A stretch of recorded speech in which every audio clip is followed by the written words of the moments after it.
Mais répondez-moi!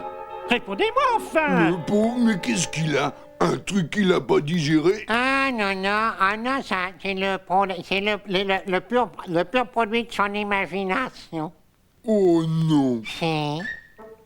Eh bien, bonne nuit, Willy. Ne claquez pas le toit en partant, ça pourrait réveiller Monsieur Bergen.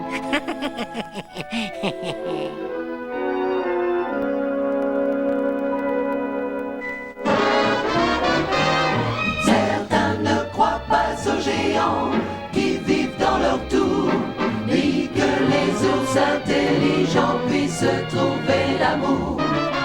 Si vous avez très envie d'un bonheur infini, séparez vos rêves et vous verrez toute une farandole de folie, toute une farandole de fantaisie.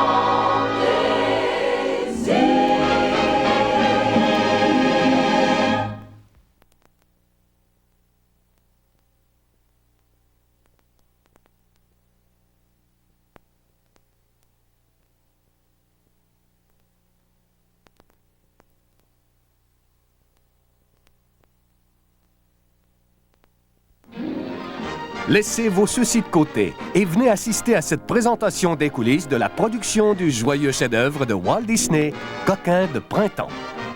Mais quel titre bizarre.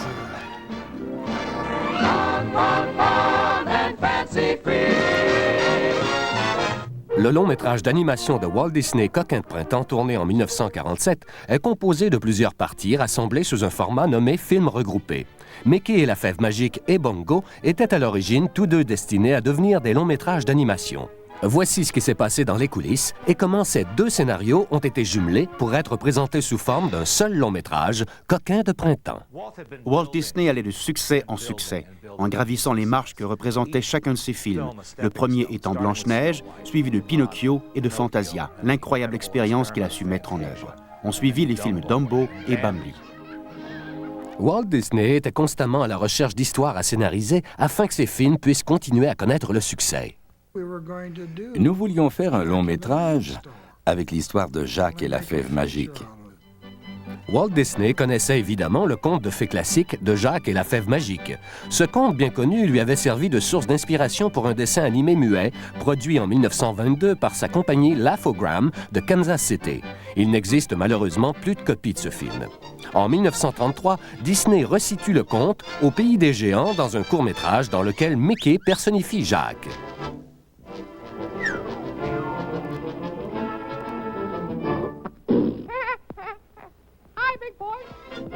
En 1938, Disney met à nouveau Mickey en scène contre un autre géant dans l'histoire du brave petit tailleur. Tout ce que nous avions fait dans le passé, il tenait à le refaire à la perfection, comme ce fut le cas pour Jacques et la Fève magique. Grâce à son expérience des géants malfaisants, Mickey était le personnage idéal pour tenir le premier rôle de ce nouveau très long métrage. Ses co-vedettes allaient être Donald et Goofy. Mickey et ses acolytes, Donald et Goofy, ont ainsi pu jouer dans un long-métrage.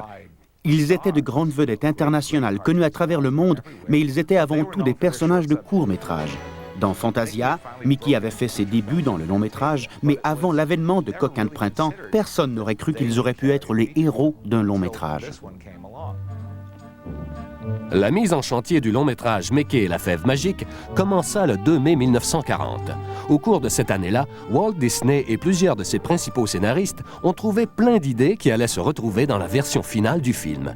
La croissance de la tige de la fève pendant le sommeil de Mickey, Donald et Goofy, les gags à la table du géant et le rôle de la harpe chantante.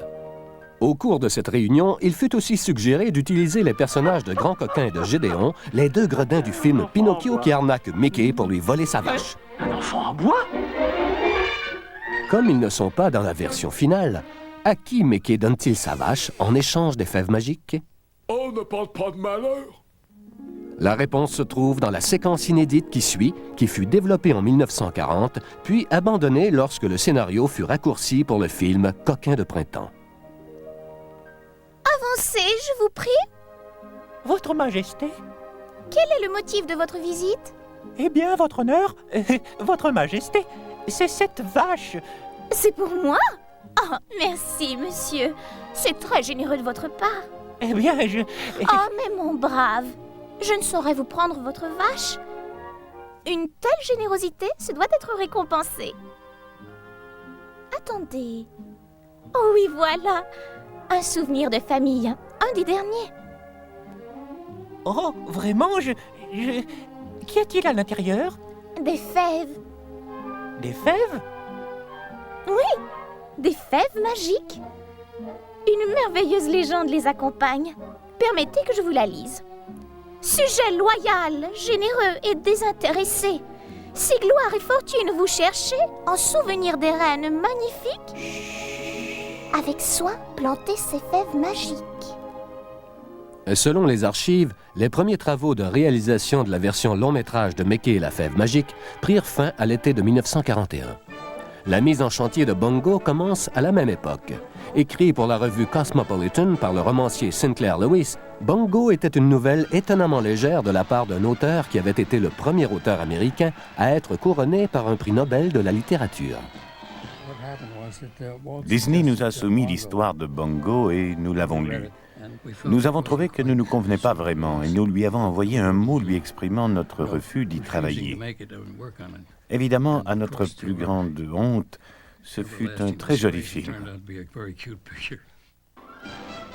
Puisque Bungo était un ours de cirque, il fut proposé que Bungo serait une suite au film Dumbo de 1941 et que les mêmes décors de cirque et les mêmes personnages secondaires y seraient utilisés, y compris les commères éléphantes. Il a des oreilles effarantes. Les premiers dessins du film montrent une représentation de Bungo qui diffère totalement de la version finale. Le personnage féminin dont Bungo tombe amoureux a aussi subi de nombreuses révisions et des changements de nom. Suzy devint Silver Ear, puis finalement Lulubelle. L'ennemi de Bungo, Lumpja, a toujours été une grosse brute, mais dans certaines des premières versions, il était vêtu un peu moins légèrement. Dans ses premières esquisses, il y avait quelques personnages supplémentaires. Bungo avait un chimpanzé qui lui servait de valet nommé d'abord Beverly, puis Chimpy. De plus, Bungo et Chimpy avaient quelques mésaventures comiques avec des oursons espiègles, des cousins de la campagne. Un scénario fragmentaire de Bungo a été proposé le lundi 8 décembre 1941, le lendemain de l'attaque de Pearl Harbor. Au moment où Bungo et Mickey et la fève magique étaient au sommet de leur production, le monde a basculé. L'arrivée de la Deuxième Guerre mondiale a eu plusieurs conséquences. D'abord, le marché de l'Europe, qui était une importante source de revenus pour le studio, n'était plus accessible. Ensuite, de nombreux artistes du studio ont dû s'enrôler. Il a donc souffert d'une pénurie de talent.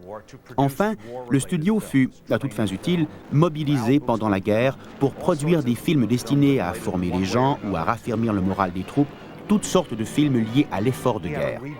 Après la guerre, Disney dut entièrement reconstruire le studio. La tâche fut difficile tant sur le plan financier que sur celui de la reconquête de sa renommée, alors que les gens s'attendaient à de constantes innovations.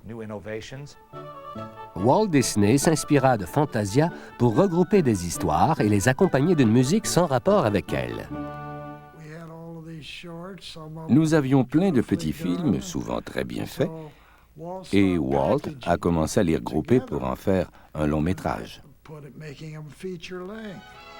En 1946, on lança le film Make Mine Music, une série de plusieurs dessins animés accompagnés par la musique populaire de l'époque, celle des Nelson Eddy, Dinah Shore, Benny Goodman et des Andrews Sisters. Les gens attendaient depuis longtemps ce long métrage de dessin animé de Walt Disney.